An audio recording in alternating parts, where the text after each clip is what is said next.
இன்று மறைந்த திரு ஆர்.எஸ். கோகுலன் அவர்கள்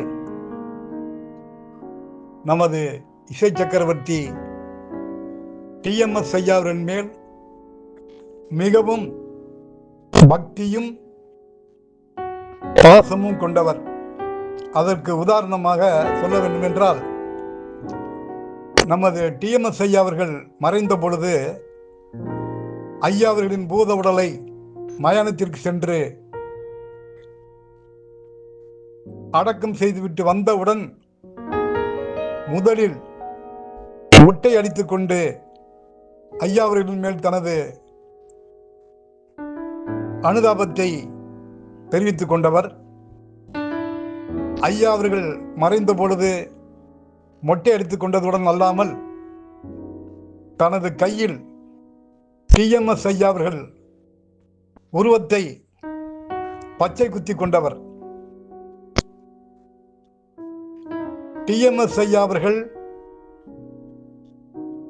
ஒரு முறை குற்றாலம் சென்ற பொழுது திரு ஆர்.எஸ். கோகுலன் அவர்களும் ஐயாவின் ரசிகர்களை அழைத்துக் கொண்டு குற்றாலத்தில் ஐயாவுடன் சேர்ந்து உற்சாகமாக ஐயாவின் பாடல்களை எல்லாம் பாடி அந்த குற்றாலத்தில் குளித்து மகிழ்ந்தவர். அழைத்து சென்ற ரசிகர்களையும் மகிழ வைத்தவர். ஐயா அவர்களுக்காக, ஐயா அவர்களின் புகழ் வளர வேண்டும் என்பதற்காக தனது சொந்த பணத்தை எல்லாம் செலவு செய்ய தயங்க மாட்டார். ஐயாவின் ரசிகர்கள் என்று யார் ஐயாவை பார்க்க வந்தாலும் அவர்களை அழைத்து கொண்டு போய் ஐயாவிடம் ஐயாவை பார்த்து மகிழ வைத்து ஐயாவிடம் அறிமுகம் செய்து வைப்பார்.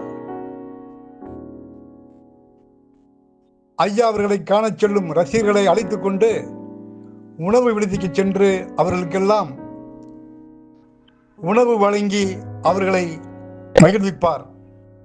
மிகவும் நல்ல தயாள மனம் கொண்ட ஒரு நல்ல மனிதர் திரு ஆர்.எஸ். கோகுலன் அவர்கள். அவர்களின் மறைவு என்பது ஈடு செய்ய முடியாத ஒரு இழப்பாகும். நமது டி.எம்.எஸ். ஐயா அவர்களின் நிழலில் தன்னை அவர் அழைத்து கொண்டு போய் சென்று விட்டார். அவரது குடும்பத்தாருக்கும் நமது டி.எம்.எஸ். ஐயா அவர்கள் ரசிகர்கள் சார்பாக அவர்களுக்கு நாம் ஆறுதலை சொல்வோம். வாழ்க டி.எம்.எஸ். ஐயா அவர்கள் புகழ். நம் நினைவில் என்றும் திரு ஆர்.எஸ். கோகுலன் ஐயா அவர்கள். நன்றி, வணக்கம். நான் திண்டுக்கல் டி.எம். அர்ஜுனன்.